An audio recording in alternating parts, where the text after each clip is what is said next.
ప్రియమైన సోదరి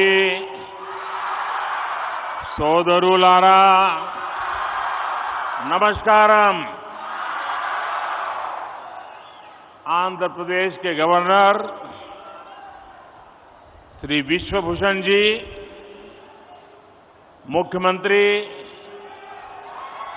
भाई जगन मोहन रेड्डी जी, मंत्रिमंडल में मेरे सहयोगी अश्विनी वैष्णव जी,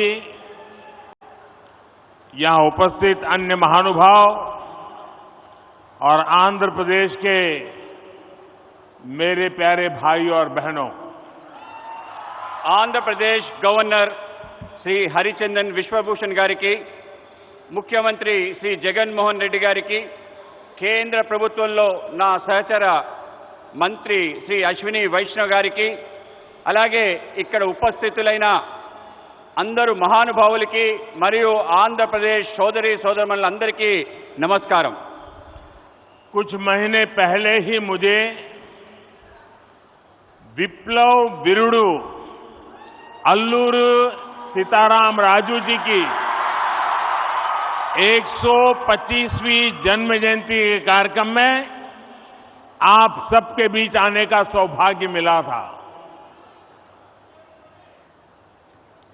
కొన్ని నెలల ముందు నేను విప్లవ వీరుడు అల్లూరి సీతారామరాజు 120వ జన్మ జయంతికి వచ్చే సౌభాగ్యం కలిగింది। आज एक बार फिर मैं एक ऐसे अवसर पर आंध्र की धरती पर आया हूं जो आंध्र प्रदेश और विशाखापट्टनम के लिए बहुत बड़ा दिन है। ఇటువంటి ఇంకో అవకాశం ఆంధ్ర ప్రాంతానికి వచ్చింది। ఇది ఆంధ్రప్రదేశ్ మరియు విశాఖపట్నానికి గొప్ప దినం। विशाखापट्टनम भारत का एक विशेष पट्टनम है। ये शहर बहुत खास है। यहां हमेशा से व्यापार की समृद्ध परंपरा रही है। విశాఖపట్నం భారతదేశం యొక్క ఒక ప్రముఖ నగరం। ఇది ఒక ప్రత్యేకమైన నగరం। ఇక్కడ ఎప్పుడూ వ్యాపారం సమృద్ధిగా జరిగే పరంపర ఉంది। विशाखापट्टनम प्राचीन भारत का एक महत्वपूर्ण पोर्ट था।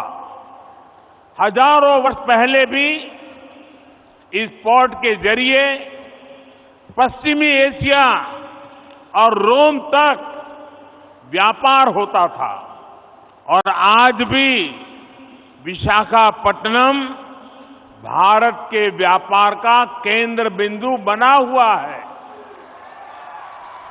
విశాఖపట్నం ప్రాచీన భారతదేశం యొక్క ప్రముఖ ఓడరేవు। ఈ ఓడరేవు ద్వారా 1000 ఏళ్ల క్రితం నుండి పశ్చిమాసియా రోమ్ వరకు వ్యాపారం జరుగుతూ ఉండేది। నేడు కూడా విశాఖపట్నం భారతదేశం యొక్క వ్యాపారానికి ముఖ్య కేంద్ర బిందువు। 10,000 करोड़ रुपए से अधिक के प्रोजेक्ट का लोकार्पण और शिलान्यास आंध्र प्रदेश और विशाखापट्टनम की आकांक्षाओं को पूरा करने का एक माध्यम बनेगी। 10,000 కోట్ల ప్రాజెక్టులు దేశానికి అంకితం మరియు శంకుస్థాపన చేసే ఆంధ్రప్రదేశ్ మరియు విశాఖపట్నం ప్రజల ఆకాంక్షల్ని పూర్తి చేసే మాధ్యంగా ఉంటుంది। ये योजनाएं इंफ्रास्ट्रक्चर से लेकर ईज ऑफ लिविंग और आत्मनिर्भर भारत तक कई नए आयाम खोलेगी, विकास को नई ऊंचाई पर ले जाएगी। मैं इसके लिए आंध्र प्रदेश के सभी निवासियों को हृदय से बहुत बहुत बधाई देता हूं। ఈ పథకాలు మౌలిక సదుపాయాల వల్ల సులభతర జీవితానికి, స్వయం సమృద్ధి భారత సాకారానికి అనేక అవకాశాలు కల్పిస్తుంది। ఇది అభివృద్ధి యొక్క కొత్త శిఖరాలు చేరుకోవడానికి తోడ్పాటు అందిస్తుంది। నేను ఇందుకోసం ఆంధ్రప్రదేశ్లో నివాసం ఉంటున్న అందరికీ హృదయపూర్వక అభినందనలు తెలుపుతున్నాను। मैं इस अवसर पर हमारे देश के पूर्व उपराष्ट्रपति श्री वेंकैया नायडू गारू का भी और श्री हरिबाबू का भी धन्यवाद करना चाहता हूं। वो जब भी मिलते हैं तो आंध्र के विकास के बारे में हमारी काफी बातें होती हैं। आंध्र के लिए उनका प्यार और समर्पण अतुलनीय है। నేను ఈ సందర్భంగా మన దేశ మాజీ ఉపరాష్ట్రపతి శ్రీ వెంకయ్య నాయుడు గారికి హరిబాబు గారికి ధన్యవాదాలు తెలియజేస్తున్నాను. వాళ్ళు ఎప్పుడు నన్ను కలిసినా ఆంధ్ర ప్రాంతం యొక్క అభివృద్ధి వికాసం గురించే మాట్లాడుతుండేవారు. ఆంధ్ర ప్రాంత ప్రజల పట్ల వాళ్ళకి ప్రేమ అంకిత భావం కొలమానం లేనిది. साथियों, आंध्र प्रदेश के लोगों की एक बहुत खास बात होती है कि वो स्वभाव से बहुत स्नेही और उद्यमी होते हैं। आज तकरीबन दुनिया के हर कोने में, हर काम में आंध्र प्रदेश के लोग अपनी प्रतिभा का प्रदर्शन कर रहे हैं। మిత్రులారా, ఆంధ్రప్రదేశ్ ప్రజలకి ఒక ప్రత్యేకత ఉంది. వాళ్ళు స్వభావరీత్యా స్నేహపూర్వకంగా ఔత్సాహికంగా కలిగి ఉంటారు. నేడు ప్రపంచంలో అనేక చోట్ల అన్ని పనుల్లో ఆంధ్ర ప్రాంతం వాళ్ళు తమ ప్రతిభను కనపరుస్తున్నారు. बात चाहे एजुकेशन की हो या एंटरप्राइज की, टेक्नोलॉजी की हो या मेडिकल प्रोफेशन की, हर क्षेत्र में आंध्र प्रदेश के लोगों ने अपनी विशिष्ट पहचान बनाई है. ఇది చదువు గురించి అయినా కానీ, వ్యాపార దృక్పథం గురించి అయినా కానీ, సాంకేతిక రంగంలో కానీ, వైద్య రంగానికి సంబంధించిందైనా కానీ అన్ని చోట్ల ఆంధ్ర ప్రాంత ప్రజలు తమ ప్రత్యేక గుర్తింపు ప్రదర్శిస్తున్నారు. ये पहचान सिर्फ प्रोफेशनल क्वालिटी की वजह से ही नहीं बनी, बल्कि ये उनके मिलनसार व्यवहार की वजह से बनी है. आंध्र प्रदेश के लोगों का खुश मिजाज और जिंदादिल व्यक्तित्व हर किसी को उनका मुरीद बना देता है. ఈ గుర్తింపు వృత్తిపరమైన లక్షణాల కారణంగా కాక వాళ్ళ యొక్క కలుపుకోరుతనం కారణంగా ఏర్పడింది. ఆంధ్రప్రదేశ్ ప్రజల యొక్క ఉల్లాసవంతమైన ఉన్నతమైన వ్యక్తిత్వం వాళ్ళని అలా మెచ్చుకునేలా చేస్తుంది. तेलुगु भाषी लोग हमेशा बेहतर की तलाश में रहते हैं और हमेशा बेहतर करने की कोशिश करते रहते हैं. मुझे खुशी है कि आज यहां जिन विकास परियोजनाओं का शिलान्यास और लोकार्पण हुआ है वो भी आंध्र प्रदेश में प्रगति की गति को और बेहतर करेगी. తెలుగు ప్రజలు ఎప్పుడు కూడా అందరి బాగు కోసం వెతుకుతూ ఉంటారు, అలాగే బాగు చేయడం కోసం కృషి చేస్తుంటారు. నాకు చాలా సంతోషంగా ఉంది. ఈరోజు అభివృద్ధి కార్యక్రమాల యొక్క శంకుస్థాపన జాతికి అంకితం చేసిన విషయంలో ఆంధ్ర ప్రాంతం యొక్క అభివృద్ధి మెరుగుపడడానికి దోహదపడతాయని చెప్పి భావిస్తున్నాను. साथियों, आजादी के अमृत काल में देश विकसित भारत के लक्ष्य को लेकर विकास के रास्ते पर तेजी से आगे बढ़ रहा है. మిత్రులారా, మనం స్వతంత్ర దినోత్సవం యొక్క అమృత కాలంలో ఉన్నాం. వికసించిన భారత్ అనే లక్ష్యంతో అభివృద్ధి పదంలో ముందుకి తోసిపోతున్నాం. विकास की ये यात्रा बहुआयामी है. इसमें सामान्य मानवी के जीवन से जुड़ी जरूरतों की चिंता भी शामिल है. इसमें सबसे बेहतर आधुनिक इंफ्रास्ट्रक्चर का निर्माण भी शामिल है. అభివృద్ధి యొక్క ఈ యాత్రలో బహుముఖమైంది. ఇందులో సామాన్య మానవుడి యొక్క ఆలోచన కూడా దాగి ఉంది. ఇందులో ప్రపంచంలో శ్రేష్టమైన ఆధునిక మౌలిక సదుపాయాలు నిర్మాణం కూడా ఉంది. आज के इस कार्यक्रम में भी इंफ्रास्ट्रक्चर पर हमारे विजन की झलक भी साफ दिख रही है. हमारा विजन है समावेशी विकास का, इंक्लूसिव ग्रोथ का. నేడు ఈ కార్యక్రమంలో మౌలిక సదుపాయాల కల్పనలో మా దార్శనికత యొక్క స్పష్టమైన సంకేతం కనబడుతుంది. మా ఆలోచన అంతా కూడా సమ్మిళిత అభివృద్ధి కోసం. इंफ्रास्ट्रक्चर को लेकर हम कभी ऐसे सवालों में नहीं उलझे कि हमें रेलवे का विकास करना है या सड़क परिवहन का. हम कभी इसे लेकर दुविधा में नहीं फंसे कि हमें पोर्ट पर ध्यान देना है कि हाईवे पर. మేము మౌలిక సదుపాయాల కోసం ఎటువంటి సందేహాలకి లోను కాలేదు. అది రైల్వేల అభివృద్ధి అయినా, రోడ్ల అభివృద్ధి అయినా, మనం పోర్టుల అభివృద్ధి చేద్దామా, రహదారుల అభివృద్ధి చేద్దామా అనే విషయంలో సందేహపడలేదు. इंफ्रास्ट्रक्चर के इस आइसोलेटेड व्यू से देश को भारी नुकसान उठाना पड़ा. इससे सप्लाई चेन पर असर पड़ा और लॉजिस्टिक्स का खर्च बढ़ गया. మౌలిక సదుపాయాల్లో ఇటువంటి లోపభూయిష్టమైన ఆలోచన కారణంగా దేశానికి భారీ నష్టం చవిచూసింది. మిత్రులారా, సరఫరా గొలుసు, రవాణా సౌకర్యాలు బహుముఖమైన అనుసంధానంపై ఆధారపడి ఉంటుంది. ఆ విధంగా ముందుకు వెళ్ళడానికి దోహదపడతాయి. साथियों, सप्लाई चेन और लॉजिस्टिक्स मल्टी मॉडल कनेक्टिविटी पर निर्भर करते हैं. इसलिए हमने इंफ्रास्ट्रक्चर के विकास को लेकर के नई अप्रोच अपनाई. हमने विकास के इंटीग्रेटेड व्यू को महत्व दिया. మిత్రులారా, సరఫరా గొలుసు బహుముఖమైన అనుసంధానంపై ఆధారపడి ఉంటుంది. ఇందుకోసం మేము మౌలిక సదుపాయాల కోసం ప్రత్యేకమైన ఒక కొత్త పద్ధతిని ప్రారంభించాం. మౌలిక సదుపాయాలు ఏకీకృత ఆలోచనలకు పెద్దపీట వేశాం. आज जिस इकोनॉमिक कॉरिडोर की नींव रखी गई है उसमें 6 लेन वाली सड़क का प्रावधान है.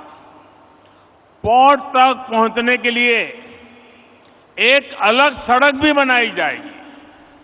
एक तरफ हम विशाखापट्टनम रेलवे स्टेशन को संवार रहे हैं तो दूसरी तरफ फिशिंग हार्बर को अत्याधुनिक बना रहे हैं.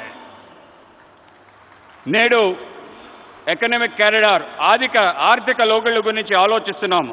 అందులో 6 రోడ్ల సదుపాయం గురించి ఉంది. పోర్టు వరకు చేరడం కోసం ఒక ప్రత్యేకమైన రోడ్డు నిర్మాణం చేయడం జరుగుతుంది.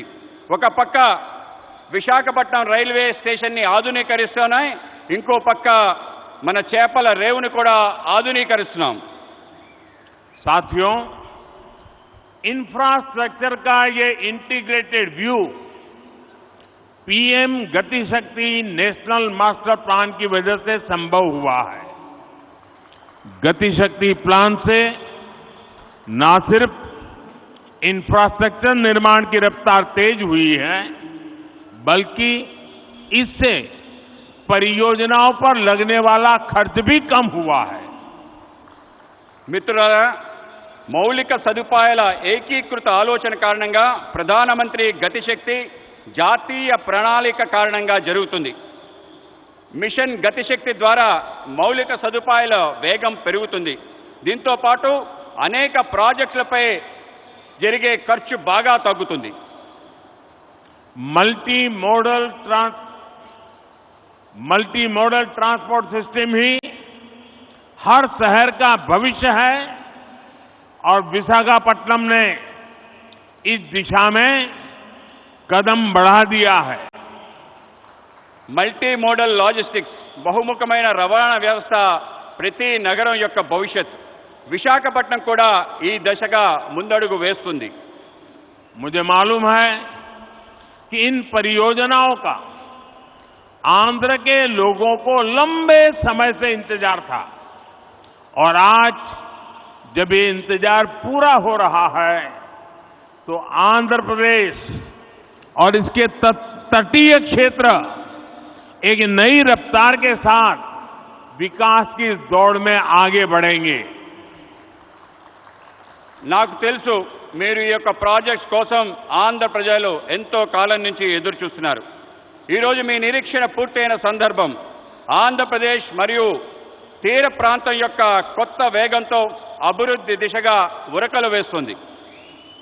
साथियों, आज पूरी दुनिया संघर्ष के नए दौर से गुजर रही है।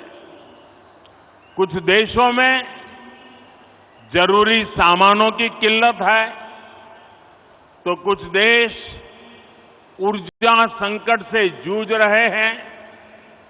तकरीबन हर देश अपनी गिरती अर्थव्यवस्था को लेकर परेशान है। మిత్రులారా, ఈరోజు ప్రపంచం మొత్తం కష్టాల్లో ఉంది. కొన్ని దేశాలకు నిత్యావసర సరుకులు కొరతతో ఇబ్బంది పడుతున్నాయి. కొన్ని దేశాలు ఇంధన సంక్షోభంతో ఇబ్బంది పడుతున్నాయి. దాదాపు ప్రతి దేశం వాళ్ళ క్షీణిస్తున్న ఆర్థిక వ్యవస్థపై ఆందోళన చెందుతున్నారు.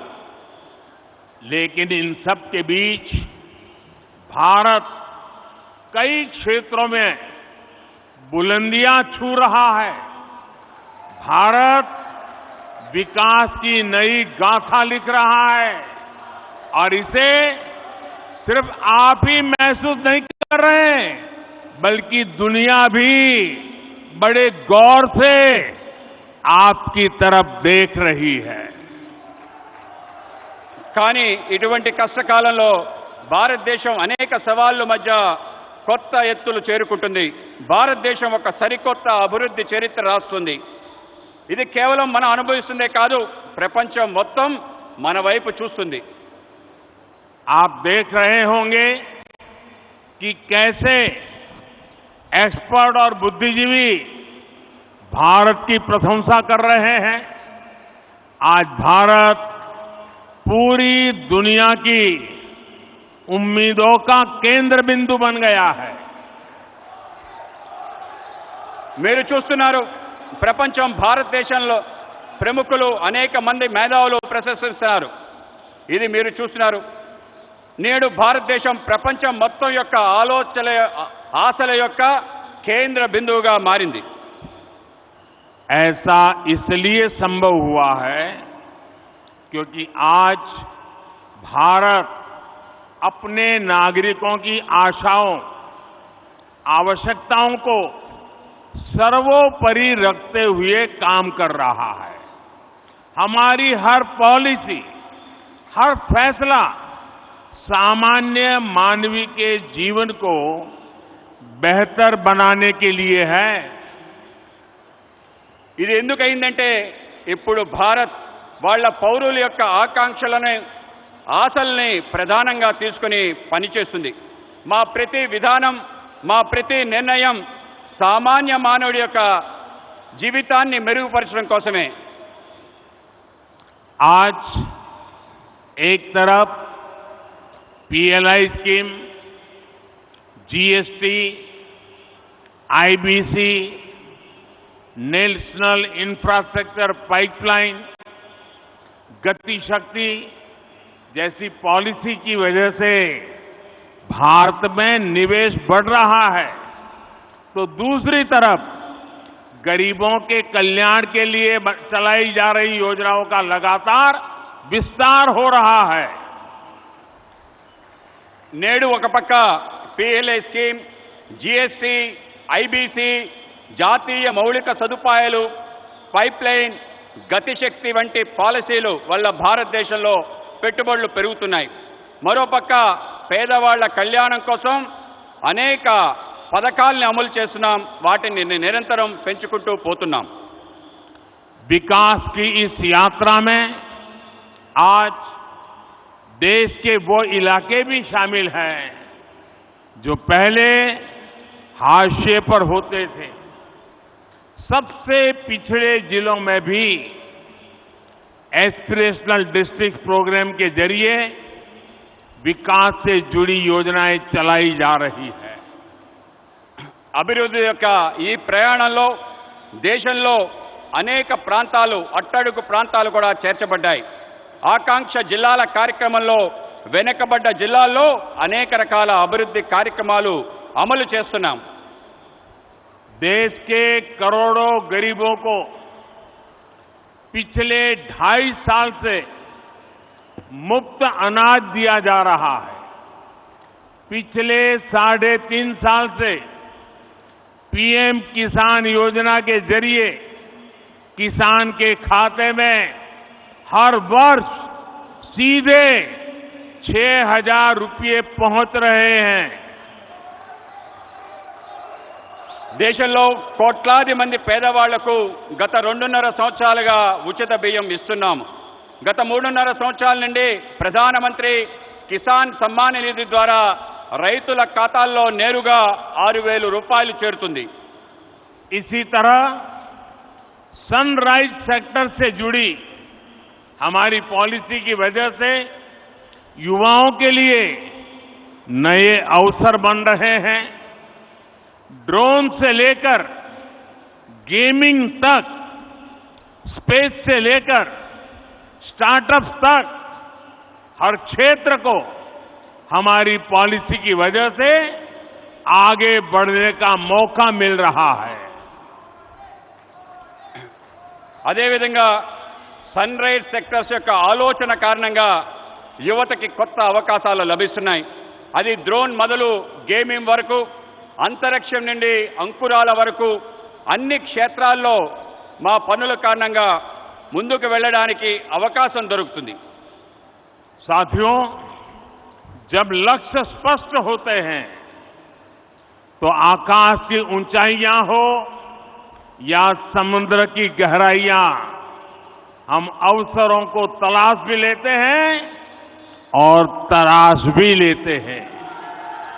आज आंध्र में मॉडर्न टेक्नोलॉजी के जरिए डीप वाटर एनर्जी को निकालने की शुरुआत इसका एक बड़ा उदाहरण है.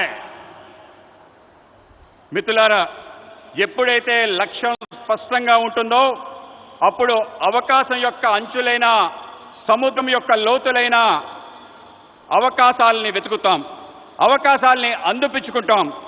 ఈరోజు ఆంధ్రప్రదేశ్లో ఆధునిక సాంకేతిక పరిజ్ఞానం ద్వారా డీప్ వాటర్లో ఇంధనాన్ని వెలికి తీయటం అనేది ఒక గొప్ప ఉదాహరణ మాత్రమే.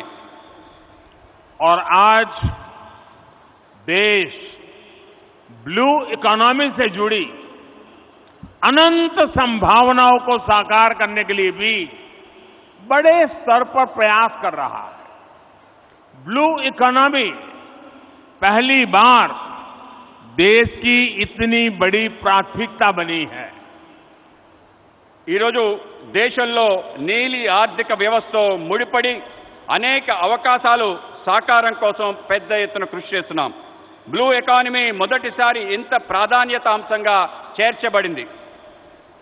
मत्स्य पालकों के लिए अब किसान क्रेडिट कार्ड ऐसी सुविधा भी उपलब्ध है.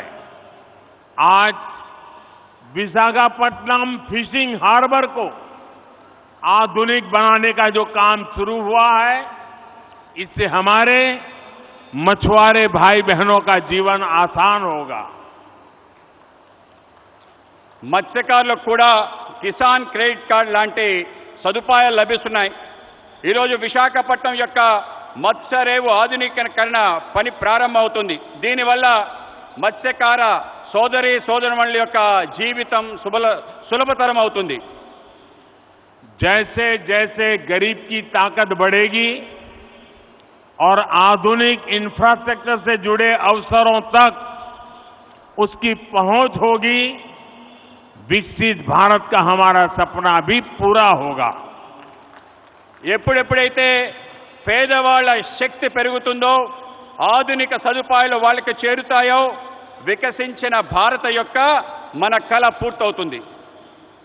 साथियों, समुद्र सदियों से भारत के लिए समृद्धि और संपन्नता का स्रोत रहा है और हमारे समुद्र तटों ने इस समृद्धि के लिए गेटवे का काम किया है।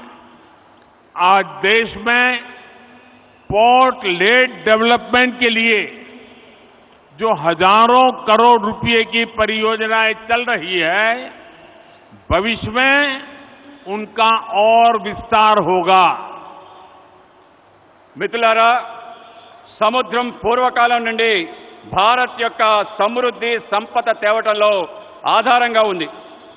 సముద్ర తీరాలు మన సమృద్ధి యొక్క ముఖ్య ద్వారాలుగా మారాయి. ఈరోజు దేశంలో రేవులు, భూములు, అభివృద్ధి వేల కోట్ల రూపాయలలో ప్రాజెక్టులు నడుస్తున్నాయి. ఇవి భవిష్యత్తులో మరింతగా విస్తరిస్తాయి. विकास की इस समग्र सोच को आज 21वीं सदी का भारत धरातल पर उतार रहा है। मुझे विश्वास है आंध्र प्रदेश देश के विकास के इस अभियान में इसी तरह बड़ी भूमिका निभाता रहेगा। అభివృద్ధి కోసం ఇటువంటి సమగ్రమైన ఆలోచన 21వ శతాబ్ది యొక్క భారతదేశం వాస్తవ రూపంలో అవతరిస్తుంది, వాస్తవ రూపంలో తీసుకొస్తుంది. నాకు విశ్వాసం ఉంది ఆంధ్రప్రదేశ్ దేశం యొక్క వికాసంలో పెద్ద భూమిక ప్రదర్శించబోతుంది. इसी संकल्प के साथ आप सभी का एक बार फिर बहुत बहुत धन्यवाद। ఇటువంటి సంకల్పంతో మీ అందరికీ మరోసారి హృదయపూర్వక ధన్యవాదాలు. मेरे साथ दोनों हाथ ऊपर करके पूरी ताकत से बोलिए, भारत माता की जय, भारत माता की जय, भारत माता की जय. बहुत बहुत धन्यवाद।